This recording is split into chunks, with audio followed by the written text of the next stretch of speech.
She thought hiding in plain sight would save her. She never imagined the plainest sight in the castle was exactly where the king would look last, and love first. Lyra Ashwood was supposed to die at dawn. Instead she was scrubbing pots by midnight, wearing another woman's name like a stolen cloak. The Alpha King's soldiers were combing every noble house in the kingdom for the runaway bride he'd never met, the one whose father had sold her hand to seal a treaty she refused to honor. So Lyra did the one thing no search party would think to check: she became invisible. She became Mira, the scullery maid, elbow deep in ash and grease, praying the king would never look twice at a servant girl with soot on her cheeks. But Alpha Kings did not build their power by looking away from what didn't add up. And when his gold eyes found her across a smoke-filled kitchen, something in his chest, something ancient and starving, sat up and recognized her. Chapter 1. The gates of Blackthorn Hall swallowed her whole the night she stopped being Lyra Ashwood. She had traded her silk for wool 3 villages back, burying the ruined wedding gown beneath a bridge where the current would carry the last of her old life out to sea. What remained of her? The daughter of a bankrupt lord, the bride bartered to a king she had never laid eyes on, she left buried in the mud alongside it. What walked through the servants' entrance of the largest kitchen in the Ashenmoor territory was someone else entirely. A girl with dirt under her nails and a downturned gaze. A girl named Mira. The real Mira had wept with relief when Lyra found her on the road, half-starved and fleeing a debt collector twice her age. The trade had taken less than an hour. Clothes, names, the small brass token that marked a hired servant of the royal kitchens. Mira had taken Lyra's coin purse and vanished toward the coast without looking back. Lyra had taken Myra's apron, her ledger of duties, and the terrifying, delicious anonymity of being no one at all. "You're late," snapped the head cook, a broad woman named Greta whose forearms looked strong enough to snap a spine. "The soldiers searched the lower village twice tonight. You'd think they lost the crown jewels instead of some spoiled runaway bride." Lyra kept her eyes on the floor, her heart a frantic drum against her ribs. "Sorry, ma'am. Won't happen again. See that it doesn't. The king's temper has been a blade's edge since the betrothal broke. Man hasn't slept proper in a fortnight, and when Alpha Draven doesn't sleep, nobody in this castle does either." Alpha Draven. The name landed in Lyra's stomach like a dropped stone. She had heard whispers of him for years. The blood wolf of Ashenmoor. A king who had clawed his throne back from 3 rival packs in a single bloody season, whose temper was rumored to shake the foundations of his own fortress.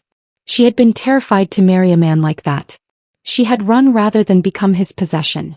She had not expected to end up scrubbing his pots instead. The kitchen was a furnace of noise and heat, copper pans clanging, fires roaring beneath iron cauldrons, a dozen servants moving in a chaos that somehow never collided. Lyra threw herself into the work with the desperation of a woman who understood that competence was camouflage.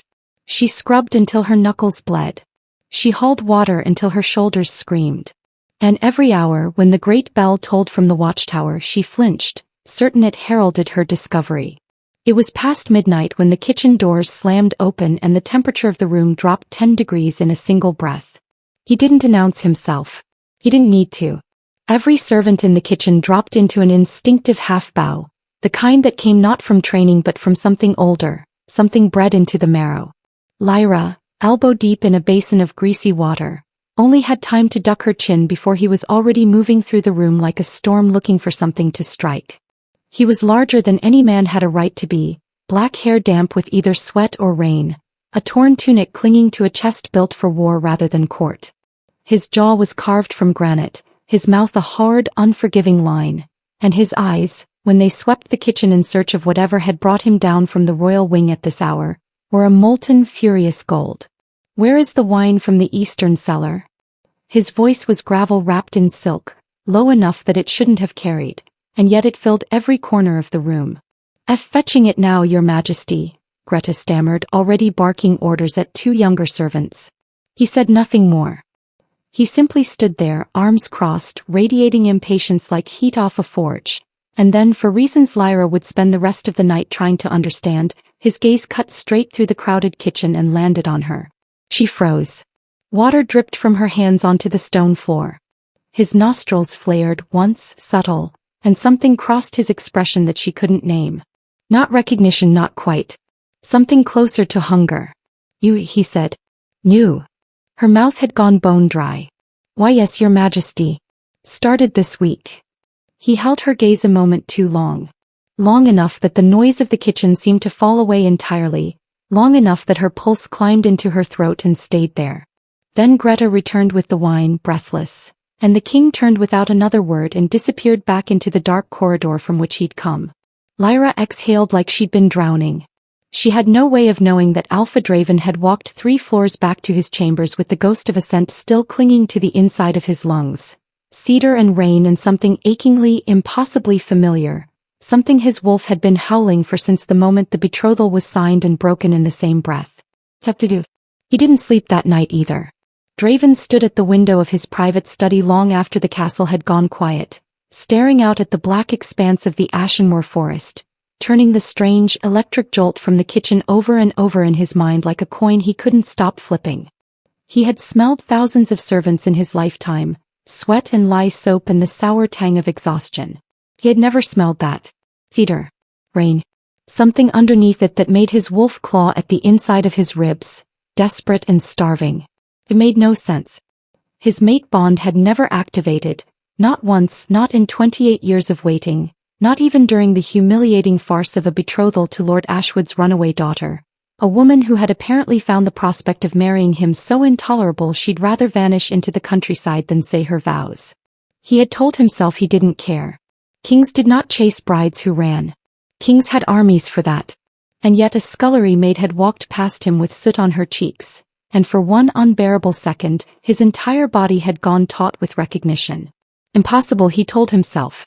A trick of the smoke. A trick of exhaustion. He did not believe it even as he said it. The search for Lyra Ashwood continued in the days that followed with a viciousness that unsettled even his own generals. Draven doubled the patrols, sent riders to every noble house within 3 days' ride, offered a bounty large enough to make impoverished lords weep with gratitude. Publicly he called it a matter of honor. A broken treaty could not go unanswered, not from a king whose throne had been built on the corpses of men who'd once thought him weak. Privately, something colder and more desperate drove him. He wanted to know why. Why a woman would rather run into the wilderness alone than sit beside him.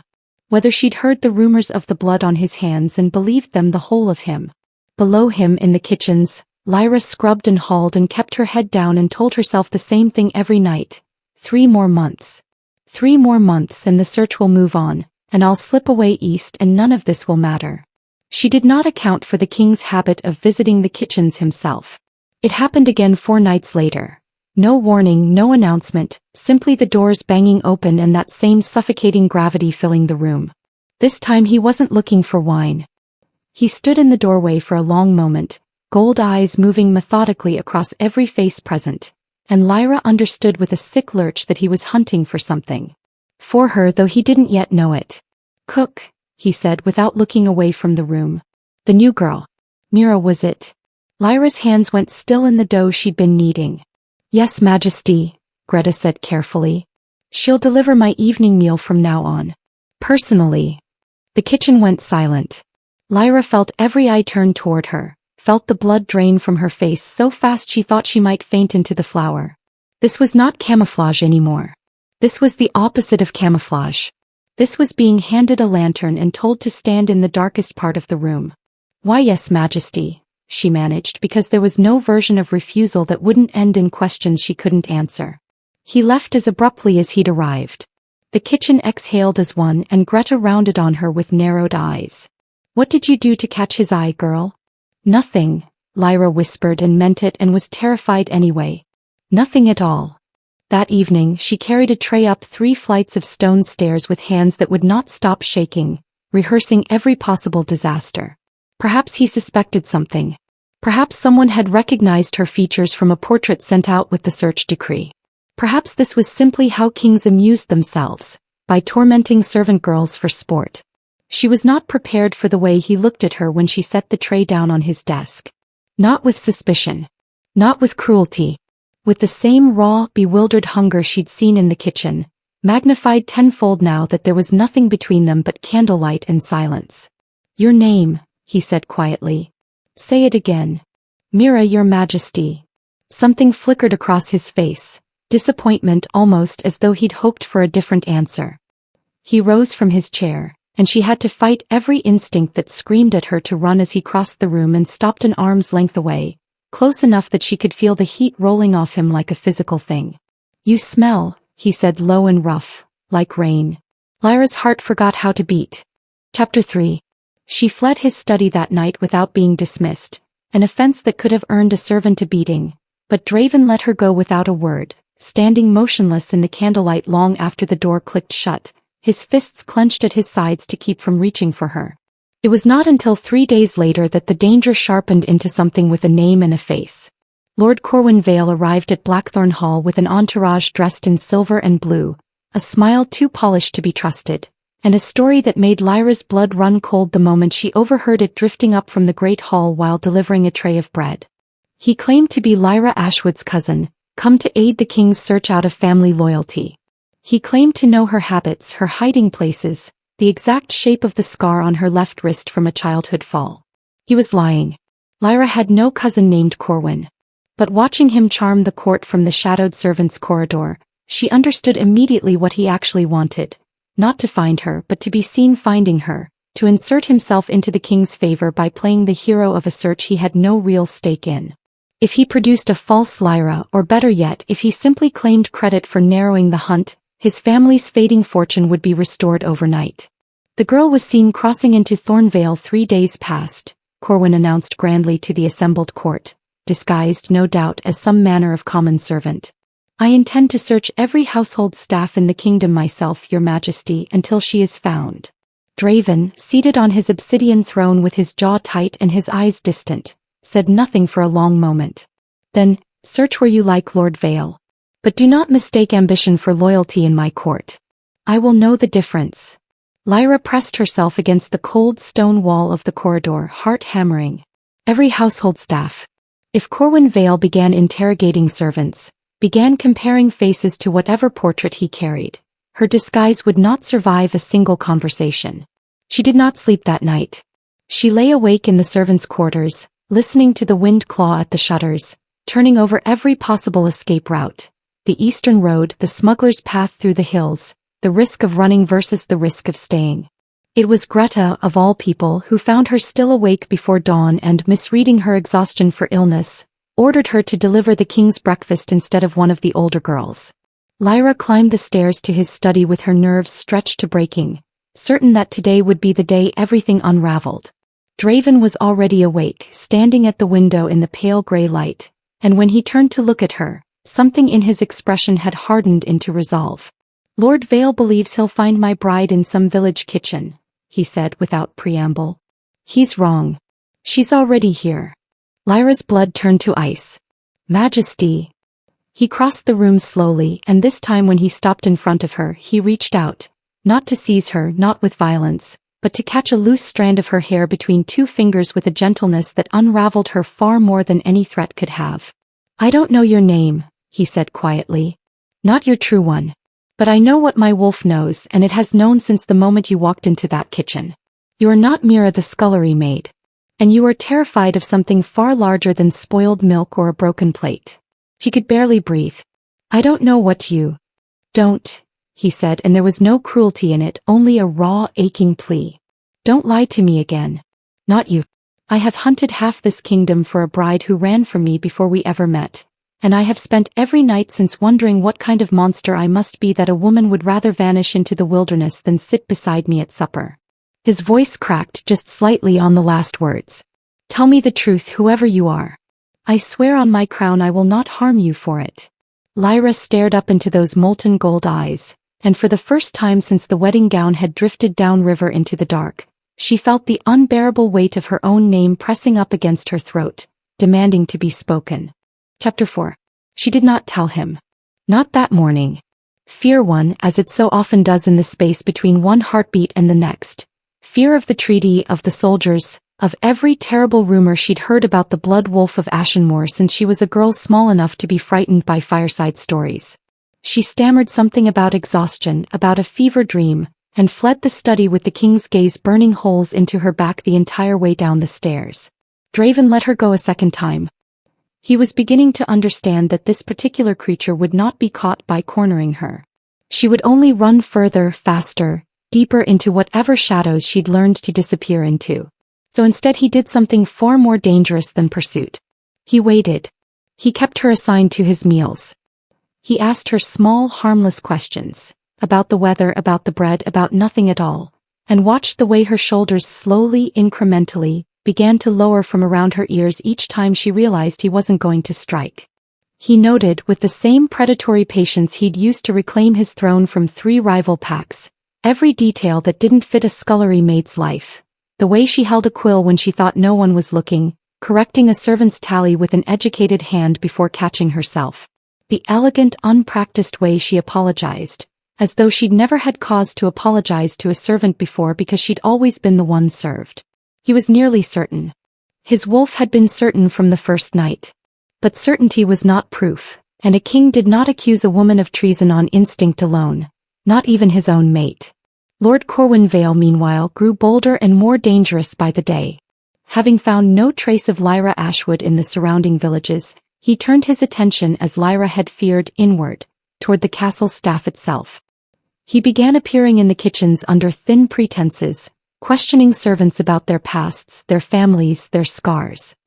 He cornered Lyra on a Thursday evening in the narrow passage between the pantry and the herb garden, blocking her path with a smile that did not reach his eyes. "Mira, is it?" His gaze traveled over her face with a slow, calculating thoroughness that made her skin crawl. "Curious. You've the bearing of a lady who's fallen on hard times. Tell me, girl, where were you born?" "Thornvale, my lord," she lied, keeping her voice steady through sheer force of will. "A farming family. Nothing of interest." "Is that so?" He stepped closer and she forced herself not to retreat, not to give him the satisfaction of watching her flinch. "You've a scar, I'm told the runaway bride does. Left wrist. Small, shaped like a crescent moon. A fall from a horse as a child, if the household records are to be believed." Lyra's stomach dropped through the floor. She had that exact scar. She had gotten it at age 9, exactly as he'd described, and there was no possible way she could hide her left wrist forever. She was saved, impossibly, unexpectedly, by the sound of heavy boots on stone. "Lord Vale." Draven's voice cut through the passage like a blade drawn from its sheath, cold and final. "I find it curious that my search for a missing noblewoman has led you into my kitchens interrogating my kitchen staff about scars." Corwin turned and Lyra watched the man's practiced charm reassemble itself in the space of a heartbeat. "Merely thorough, your majesty. One never knows where." "One knows," Draven said, closing the distance between them with the slow, deliberate menace of a predator who has already decided the outcome of the hunt, "when one has overstepped. My staff answer to me. Not to Lord's plain detective for the sake of my treasury's gratitude." His gold eyes flicked briefly, protectively to Lyra, a glance so fast Corwin likely missed it entirely, but Lyra felt it land against her skin like a physical touch. "Leave her be. Leave all of them be. If you wish to search, search the roads. Not my kitchen." Corwin bowed, stiff with barely suppressed fury, and retreated. Lyra remained frozen against the pantry wall, shaking, until Draven turned the full weight of his attention on her. "He frightened you," he said. "Not a question." "I'm fine, Majesty." "You're not." His jaw tightened. "And I am beginning to think, Mira, that you have far more reason to fear a search for a runaway bride than any honest servant ought to." Chapter 5. The full moon rose 3 nights later, and with it came the Ashenmoor tradition Lyra had heard whispered about in the kitchens but never fully understood. The binding rite, a ceremony held once a season in which the king walked among his people beneath the moon to renew the pack's loyalty, a ritual older than the crown itself. Every servant in the castle was required to attend the courtyard gathering. There was no excuse that would spare her. Lyra stood at the edge of the crowd in her plain servant's dress, watching torchlight flicker against stone walls, praying she could remain invisible in the press of bodies the way she had for weeks now. The moon that night was enormous, swollen silver and impossibly bright, and the moment its light spilled fully over the courtyard, something happened that Lyra had no way of predicting. Her wrist began to burn. It started as a faint warmth beneath her sleeve, easy enough to dismiss, but within minutes it had sharpened into a searing ache that made her gasp aloud and clutch her arm to her chest. She stumbled backward out of the crowd, pressing herself against the courtyard wall, tears springing to her eyes as the crescent moon scar on her wrist began to glow. Actually glow, a faint silver light bleeding up through her skin like something long dormant finally waking. She did not know that the Ashwood bloodline carried a dormant strain of wolf blood so old it had been considered extinct, a truth her father had buried along with the family's other debts, because a daughter with wolf blood was a daughter worth far more on the marriage market than one without. She did not know that the moon recognized what she was even when she did not recognize it herself. She only knew the pain and the fear and the desperate need to hide it before anyone saw. She failed. Draven felt it before he saw it.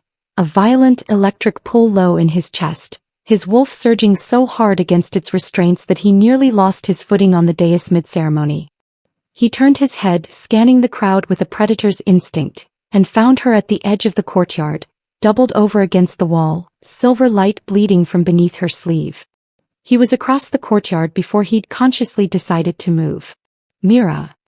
He dropped to a crouch in front of her, ignoring the startled murmur rippling through the assembled nobles and servants alike, ignoring everything except the pain twisting her features. Let me see. It's nothing, Majesty. Let me see. His voice cracked with an urgency that silenced her protest entirely. Gently, so gently it made her chest ache more than the burn on her wrist, he took her hand and pushed back her sleeve. The crescent moon scar glowed silver against her skin, pulsing in time with the great moon overhead, and Draven went utterly still. He knew that scar. He had studied a portrait of it for 3 weeks, commissioned by Lord Ashwood himself as part of the official betrothal documents. A small mundane detail included to help identify his missing bride should she be found injured or unconscious on some forest road. A crescent-shaped scar on the left wrist from a childhood fall. His gold eyes lifted slowly to her face, and Lyra watched the last of his composure shatter into something raw and disbelieving and achingly tender.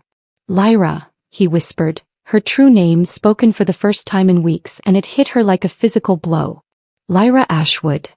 Around them the courtyard had gone silent.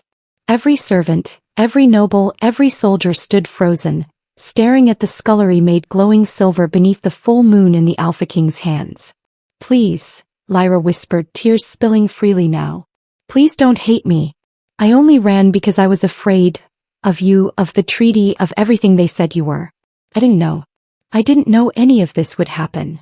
Draven's hands came up to cradle her face, thumbs brushing away her tears with a gentleness that seemed impossible for a man built like a war god. Hate you, he breathed, half laugh, half sob. Lyra. My wolf has been howling for you since the moment you walked into my kitchen with soot on your cheeks. I have spent every night since wondering why a bride would run from a man she'd never met, and now I understand. You didn't run from me. You ran from the story they told you about me. His forehead dropped to rest against hers, and the courtyard, the crowd, the whole watching world seemed to fall away. You are not my prisoner, Lyra Ashwood. You're my mate. You have been since before either of us knew it. Chapter 6. The revelation should have been the end of her fear. Instead, it was the beginning of a new and far more dangerous chapter. Lord Corwin Vale, watching from the edge of the courtyard with his jaw clenched white, understood in an instant that every ambition he'd carried into Blackthorn Hall had just burned to ash in front of the entire court. There would be no reward for finding the runaway bride. She had found herself, glowing silver beneath the moon in the king's own hands, and Corwin's carefully constructed lie about being her cousin was about to unravel in the worst possible way. He left the courtyard before the crowd's cheering had even fully risen, slipping into the shadows of the castle's eastern wing with the cold, focused desperation of a man who has run out of honest options. Lyra, meanwhile, was ushered into the royal wing for the first time, bathed, dressed in gowns that fit her properly for the first time in weeks, her hair brushed free of the soot and ash that had disguised her for so long. Draven refused to leave her side, as though he feared she might vanish again the moment he blinked. And in the honesty of candlelight that evening she finally told him everything. She told him of her father's crushing debts, of the treaty signed without her consent, of the terror that had driven her out a window and down a rope of knotted bedsheets on the night before her wedding. She told him of trading places with a frightened servant girl on the road, of every sleepless night since, certain that discovery meant execution for treason against the crown. Draven listened to all of it without interrupting, his jaw tightening with fury not at her, but at the world that had frightened her into running from him before he'd ever had the chance to prove himself otherwise. Your father sold you like cattle, he said quietly when she'd finished. And let you believe I was the monster in that transaction. I was wrong, Lyra whispered. You were afraid, Draven corrected gently, taking her hands in his. There's no shame in that. The shame belongs entirely to the men who put that fear in you. His thumb traced slow circles over her knuckles, and something in his gold eyes softened into an expression she had never seen on him before. Not the fury of the throne room, not the hunger of the kitchen, but something quieter, steadier, achingly sincere. I would have found another way, Lyra. I would have released you from the treaty the moment I learned you didn't want it. I have never in my life forced a woman to my side who did not choose to be there. That was never who I intended to be as your husband. I didn't know that, she said softly. I only knew the stories. Then let me spend the rest of my life proving the stories wrong. It was in that fragile, tender silence, his forehead bowed to hers, her hands warm inside his, that the guards burst through the chamber doors with the news that shattered everything. Your Majesty, Lord Vale has fled the castle with 3 of the Eastern Guardsmen. He's taken the seal from your private study. And Majesty, the guard's voice dropped, grim. He's ridden toward the Ashwood estate. Toward her father. Lyra's blood went cold. My father knows nothing of any of this. If Corwin reaches him first, he'll twist the truth into whatever serves him, Draven finished grimly, already rising, already reaching for the sword mounted on his study wall. He'll claim you were kidnapped, coerced. He'll use your father's desperation to justify tearing you away from me before the bond can ever be recognized by the council. His gold eyes hardened into something lethal. I will not allow it. Chapter 7. The ride to the Ashwood estate took the better part of a night, Draven's black stallion tearing through moonlit forest at a pace that left his guard captain struggling to keep formation behind him. Lyra rode at his side, refusing every suggestion that she remain safely at the castle. This was her father, her family's ruin, her own carefully guarded secret unraveling in real time, and she would not hide from it a second time. They arrived to find the Ashwood Manor already in chaos. Corwin Vale stood in the great hall, the king's stolen seal displayed prominently on the table before Lyra's stunned, sallow-faced father, spinning a story with the practiced ease of a man who had lied his way into 3 noble houses before this one. He claimed the Alpha King had grown obsessed, unstable, that he had taken Lyra against her will and dressed her as a servant to hide his abuses from the court. He claimed only swift intervention, an annulment sealed before the king could arrive to stop it, could save her. Sign the annulment, Corwin was saying as Draven and Lyra burst through the manor doors, and I will personally see her placed under my family's protection far from his reach. You will see her placed nowhere, Draven snarled, and the entire hall froze at the sheer, unrestrained fury rolling off the Alpha King like heat off a forge fire. Lord Ashwood rose from his chair, pale and trembling, torn between the terrifying reality of the king standing in his hall and the desperate lies Corwin had spent the last hour pouring into his ear. Your Majesty, Lord Vale claims you. Lord Vale is a liar and a thief who stole my royal seal to forge a document that would strip my mate from my side, Draven cut in, his voice dropping to something dangerously quiet. Ask your daughter what happened. Ask her directly and look at her face while she answers and you will know the truth in an instant. Because you were once a father who loved her before debt made you forget how. Every eye in the hall turned to Lyra.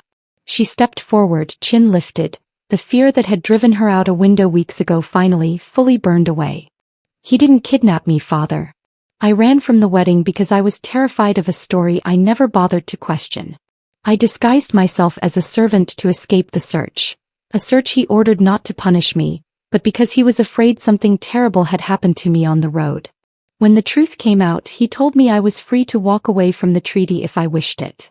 Her voice broke, softened, steadied again. I don't wish it. I choose him. Not because of any treaty you signed without asking me, but because I have seen who he truly is, and it is nothing like what either of us feared. Corwin's composure finally cracked. This is madness. She's been enchanted, bewitched by whatever bond magic the wolves. Enough. Draven's voice was a blade. He crossed the hall in 3 strides and seized the stolen seal from the table, closing his fist around it with a force that made the metal groan. You forged royal documents.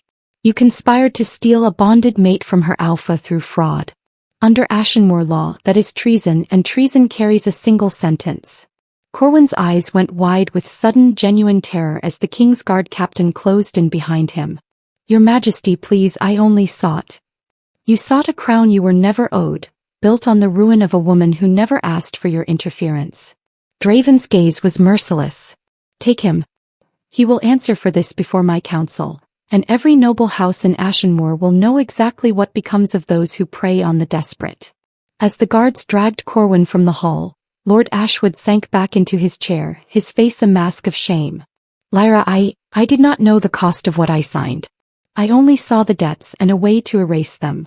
Lyra looked at her father for a long silent moment, at the man who had sold her without asking, who had never once considered that her fear might matter more than his ledgers, and felt something in her chest settle, quiet and resolved.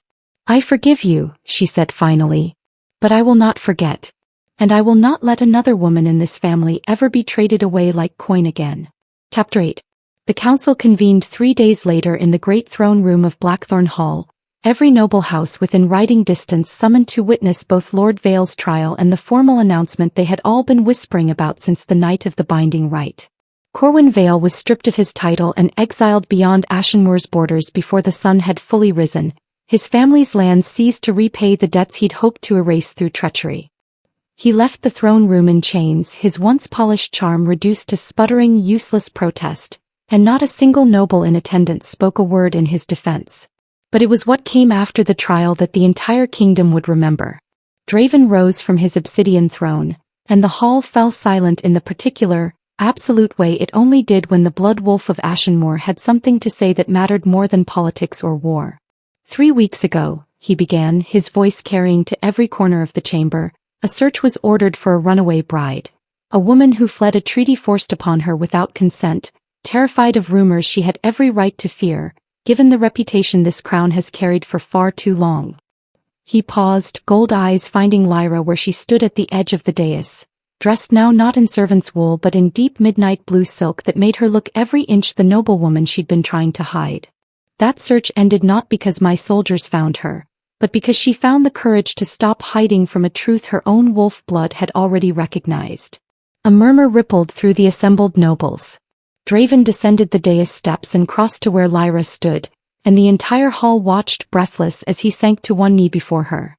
An alpha king kneeling before a woman who had scrubbed his pots and hauled his water not a month prior.